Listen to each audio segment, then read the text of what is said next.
بیٹیاں کیا ہوتی ہیں یہ زمانے کو میرے محبوب علیہ السلام نے آ کر بتلایا۔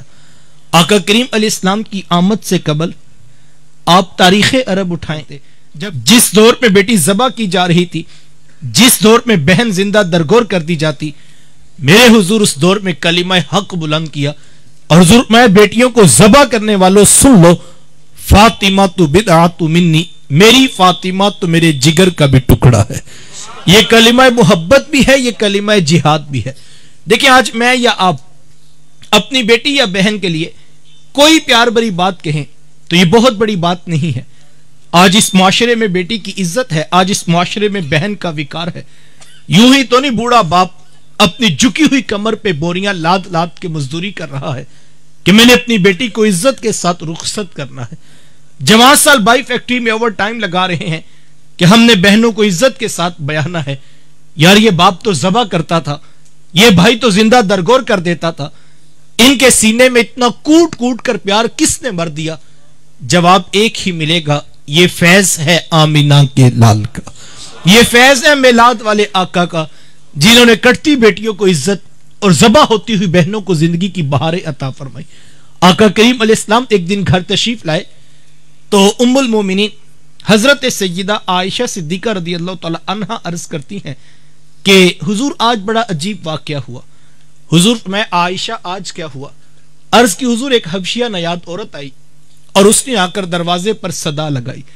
میں نے گھر میں تلاش کیا کہ کوئی چیز مل جائے تاکہ میں سائل کو صدقہ کر دوں۔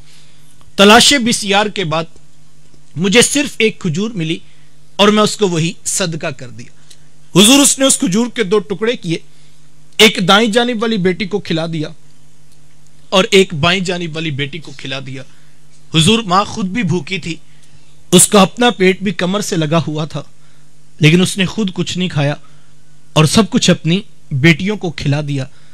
یہ کہتے کہتے ام المومنین آبدیدہ ہو گئی، آنکھوں میں آنسو آگے۔ تو حضور میں سنو عائشہ، اگر کل قیامت کے دن ان بچیوں کی ماں کو جہنم میں جانے کا حکم ہو گیا تو یہی بیٹیاں درمیان میں آڑ بن کے کھڑی ہو جائیں گی کہ مالک ہم تو اپنی ماں کو جہنم میں نہیں جانے دیں گی، اللہ ان بچیوں کی سفارش قبول کر کے ان کی ماں کو جنت عطا کرے گا۔ کہاں بیٹیاں باعث شرم و ننگوار سمجھی جاتی تھی، کہاں پیدا ہوتی گلا گھونٹ دیا جاتا تھا، اور کہاں کل عرش کا رحمان انہی بیٹیوں کے کہنے پہ ان کے ماں باپ کو بھی جنت عطا کرے گا۔ خود فرمایا جس کو اللہ نے 2 بیٹیاں یا 2 بہنیں عطا کی، پھر اس نے ان کی پرورش کی، ان کی تربیت کی، یہاں تک کہ ان کا نکاح کر دیا، اور پھر پیچھے سے بھی اس نے خیر خبر رکھی، تو میرے حضور فرماتے ہیں اتنا خوش قسمت شخص ہے، کل قیامت کے دن میرے اتنے قریب ہوگا جتنی یہ 2 انگلیاں آپس میں قریب ہیں۔ یہ اعزاز، یہ تکریم کس کو ملے گی؟ جس نے بیٹیوں اور بہنوں سے وفا کی ہوگی۔ میں جوانوں سے بالخصوص کہنا چاہوں گا، میں مانتا ہوں اس دور میں 2 بہنوں کی ذمہ داری نبھانا بڑا مشکل کام ہے۔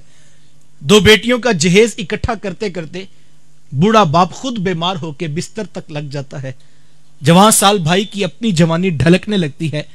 میں مانتا ہوں ایک طرف مہنگائی کا بڑھتا ہوا طوفان اور دوسری طرف سے لڑکے والوں کی طرف سے جہیز لسٹ کی لمبی ڈیمانڈ، یہ میرے معاشرے کا ستم ہے، لیکن میں تمہیں پھر بھی کہنا چاہوں گا بیٹیوں کی پیدائش پہ پریشان نہ ہونا، بہنوں کو بوجھ نہ سمجھنا۔ جس رب نے بیٹیاں دی ہیں اس نے ان کے مقدر بھی لکھے ہیں، لیکن اگر تم ان کے ساتھ وفا کرتے ہو، ان کے سروں پہ شفقت کے ہاتھ رکھتے ہو، ان کے لیے محبت کے بازو پھیلا کے رکھتے ہو، محنت کر لینا، مزدوری کر لینا، اوور ٹائم لگا لینا، لیکن ان کو بوجھ نہ سمجھنا، ان سے وفا کرنا۔ اگر تم اس ایک کام میں کامیاب نکلے تو یہ عمل مشکل ہے، کٹھن ہے اس دور میں، لیکن ذرا کل قیامت کے دن کا صلہ بھی تو دیکھو کتنا ہے۔ اگر یہ عمل قبول ہو گیا، تم اس میں با وفا نکلے، تو اس ایک عمل کی وجہ سے اس کی رحمتوں سے بعید نہیں، کل محشر کے بڑے مجمع میں تمہیں انگلی سے پکڑ کر محبوب کے نیڑے کر دیا جائے گا کہ یہ وہ شخص ہے جس نے بہنوں سے وفا کی تھی، یہ وہ شخص ہے جس نے بیٹیوں کے سروں پہ شفقت کے ہاتھ رکھے تھے۔ بہنیں کیا ہوتی ہیں یہ زمانے کو میرے محبوب علیہ السلام نے آ کر بتلایا۔ آپ جانتے ہیں آقا کریم علیہ السلام کی نہ کوئی سگی بہن تھی اور نہ کوئی سگا بھائی، میرے حضور در یتیم ہیں، لیکن جب رضاعت کا شرف عطا کرتے ہوئے میرے حضور حضرت حلیمہ سعدیہ سلام اللہ علیہا کے ہاں تشریف لے گئے تو ان کی ایک بیٹی تھی جن کا نام شیمہ یا شیمہ بتایا جاتا ہے. وہ رشتے میں حضور علیہ السلام کی رضائی بہن لگتی تھی. قبیلہ بنو سعد کے رواج کے مطابق شام کو جب مائیں کھانا پکانے لگتی تو بہنیں اپنے بھائی گود میں اٹھا کر باہر کھلے میدان میں لے آتی. ہر بہن کی گود میں اس کا بھائی ہوتا اور وہ اپنے بھائی کے حسن کے قصیدے پڑھ رہی ہوتی.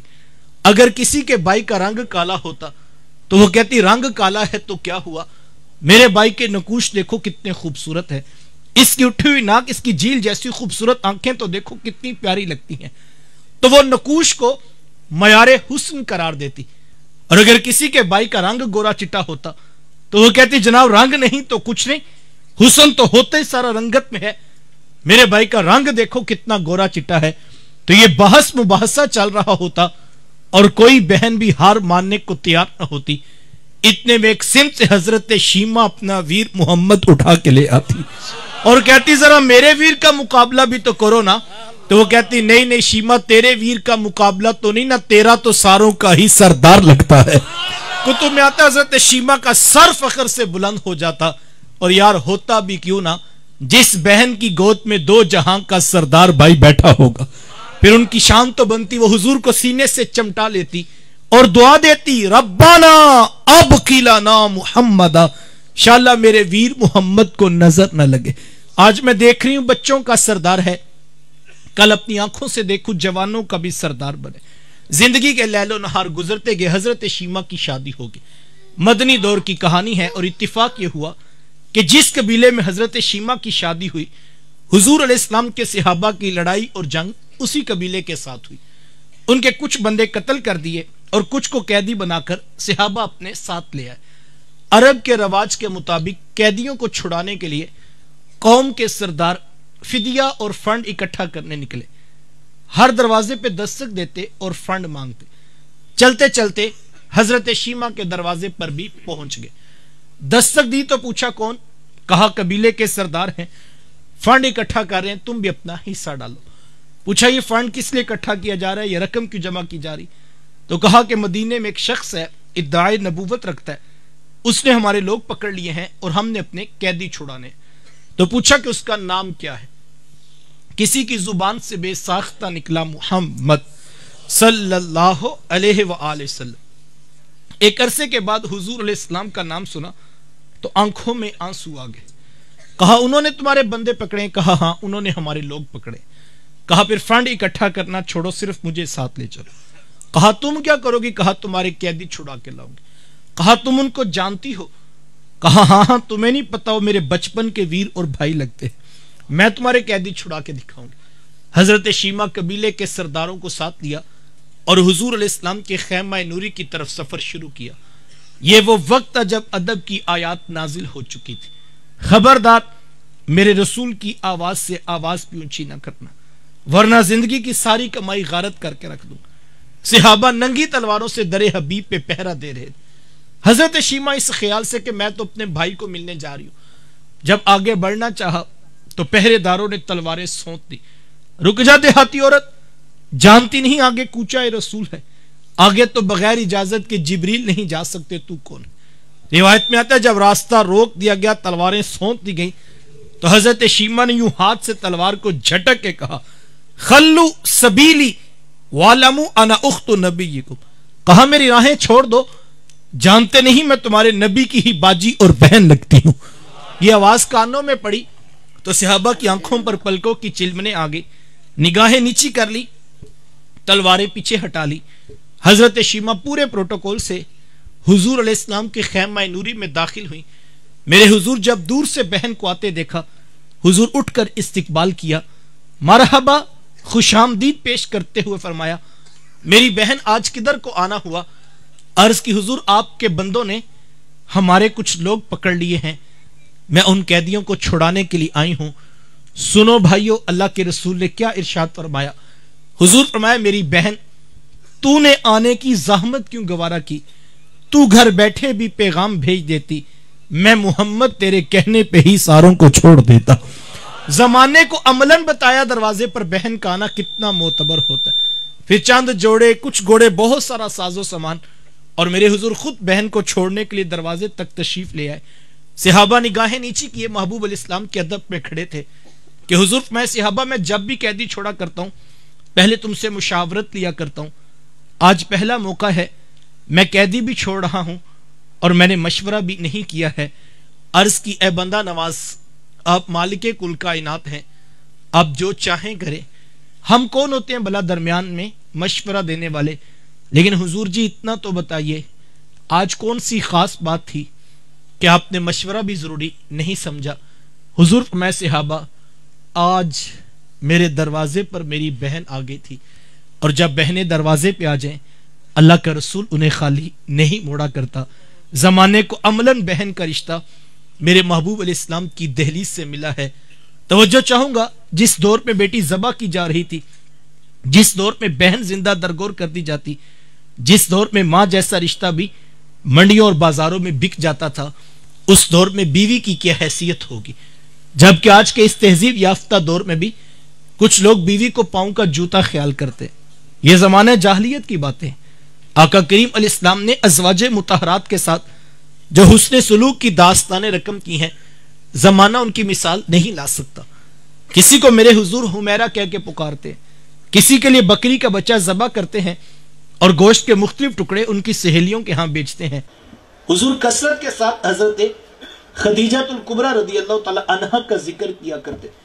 حضرت سیدہ عائشہ صدیقہ رضی اللہ تعالیٰ عنہ فرماتی ہیں کہ میرا جو ان سے رشتہ تھا ایک دن میری زبان سے بے ساختہ نکل گیا کہ حضور اللہ نے آپ کو بہتر ازواج عطا کر دی ہیں اور آپ ابھی تک اس بوڑھی عورت کو نہیں بھولے۔ فرماتی پھر حضور کے چہرے پر جلال آ گیا اور حضور میں اے عائشہ مجھے خدیجہ کے بارے تکلیف نہ دو، جب پورے مکے نے میرا انکار کیا تھا ایک خدیجہ تھی جس نے میرا اقرار کیا تھا، کہاں میں اسے کیسے بلا سکتا ہوں جب زمانہ میری مخالفت کر رہا تھا، لیکن خدیجہ میرے سے محبت کی دعوے دار تھی۔ فرماتی پھر میں نے ہمیشہ محبتوں کا ہی اظہار کیا، اور یہی حضرت خدیجہ الکبریٰ رضی اللہ تعالیٰ عنہ ہیں۔ جب ان کا وقت آخر قریب آیا تو حضرت سیدہ فاطمہ الزہرا رضی اللہ تعالیٰ عنہ کو بھیجا اور کہا بیٹا جاؤ جا کر حضور علیہ السلام سے چادر رحمت مانگ لو۔ سیدہ حاضر خدمت ہوئی اور آ کر عرض کی کہ میری والدہ چادر مانگ رہی ہیں۔ آقا کریم علیہ السلام نے چادر بھی اتار کر پیش کر دی اور ساتھ فرمایا بیٹا اپنی والدہ سے پوچھو یہ چادر کیا کرنی ہے۔ یہ کہتے کہتے میرے حضور بھی ساتھ تشریف لے آئے اور حضور میں خدیجہ تو نے چادر کیا کرنی ہے؟ عرض کی حضور مجھے جو بخار ہے لگتا یوں ہے کہ جان لیوا ثابت ہوگا، میری آرزو یہ ہے کہ مجھے کفن ملے تو آپ کی چادر رحمت میں ملے۔ یہ حضور علیہ السلام کی سیرت کا کتنا بڑا حوالہ ہے کہ بیوی آرزو کر رہی ہیں اگر مجھے شوہر کی چادر میں کفن مل جائے تو یہ رب کے حضور میری بخشش کی ضمانت ہوگی۔ حضور علیہ السلام نے چادر بھی اتار کر پیش کر دی اور ساتھ تاریخ ساز جملہ ارشاد فرمایا خدیجہ تو نے تو صرف چادر مانگی ہے، لو ارتی جلدی لآتے تو کی، اگر تو مجھ محمد کی جلد بھی مانگ لیتی میں وہ بھی اتار کے پیش کر دیتا۔ زمانے کو رشتوں کا تقدس میرے محبوب علیہ السلام کی دہلیز سے ملا ہے۔ وقت سمٹ گیا صاحبو، یہ ہے وہ محبتوں کا دین، یہ ہے وہ الفتوں کا پیغام، یہ ہے وہ جوڑنے والی تعلیمات جو لے کر میرے حضور اس کائنات میں جلوہ فراز ہوئے۔ ہم نے حضور علیہ السلام کی آمد کی خوشی میں کمکمے روشن کیے، ہم نے چراغ بھی جلائے، ہم نے راہوں میں پھول کلیاں پتیاں بھی بچھائیں، ہم مٹھائیاں بھی بانٹتے ہیں، ہم دیگیں بھی پکا کر کھلا رہے ہیں۔ یہ سب محبتوں کے انداز ہیں، میں ان کی نفی نہیں کرتا۔ کوئی نادان ہی ہوگا بیچارہ جو اس عنوان پر الجھ پڑے یا کوئی فتویٰ امت پر لگا دے۔ میں تو اس موضوع پر صرف ایک جملہ کہا کرتا ہوں اور اگر سمجھ آ جائے تو ایک جملہ بھی کافی ہے۔ مجھے صرف یہ بتائیے یار، اگر حضور علیہ السلام کی آمد کی خوشی بھی نہیں منانی تو یار پھر کائنات میں خوشی بچتی کون سی ہے؟ خوشی ہوتی کیا ہے؟ خوشی کہتے کسے ہیں؟ کائنات کی سب سے بڑی خوشی یہ ہے کہ اللہ نے ہم جیسوں کو اپنا پیارا محبوب نبی عطا کر دیا۔ یہ کائنات کی سب سے بڑی خوشی ہے، لیکن اس کے باوجود میں یہ کہتا ہوں، یہ کمکمے، یہ روشنیاں، یہ چراغ، یہ پھول، یہ کلیاں، یہ مٹھائیاں، یہ دیگیں، بیٹا یاد رکھنا یہ باعث برکت ہونے کے باوجود بھی یہ سب کچھ آغاز سفر ہے، یہ منزل نہیں ہے۔ منزل میرے حضور کی ذات ہے، منزل میرے محبوب کا پیغام ہے، منزل ان کا اسوہ نور ہے۔ اگر میں اپنی 20 منٹ کی بات کو 2 جملوں میں کہوں تو میرے شیخ طریقت آپ منزل کی نشاندہی کرتے ہوئے میلاد والوں کو ایک پیغام دیا کرتے ہیں. میلاد والوں کی منزل کیا ہے؟ میرے شیخ فرمایا کرتے بیٹا یہ نہ ہو کہ لوگ تم سے پوچھیں کہ تم کون ہوتے ہو اور تم پاسپورٹ سے مذہب کا خانہ دکھاؤ. یہ دیکھیے اسلام لکھا ہے ہم مسلمان ہوتے ہیں. کہا نہیں بیٹا، نہ کسی کو پوچھنا پڑے نہ کسی کو بتانا پڑے. تم دور سے آ رہے ہو، تمہاری وضاقتہ، شکل و صورت، چال ڈھال، انداز معاشرت، طرز زندگی اتنا خوبصورت ہو کہ لوگ مسکرا کے کہیں وہ دیکھیے میلاد والے آقا کا امتی آ رہا ہے. یہ میلاد والوں کی منزل. ہم نے میلاد کے ذریعے سیرت کا یہ عنوان حاصل کرنا ہے اور سر سے لے کر پاؤں تک، صبح سے لے کر شام تک اپنے عمل کا محاسبہ کر کے اپنی ذات کو سیرت رسول کے سانچہ نور میں ڈھالنے کی کوشش کرنی ہے. یہی میلاد کی مقصدیت ہے اور ہمیں اس کو حاصل کرنا ہے.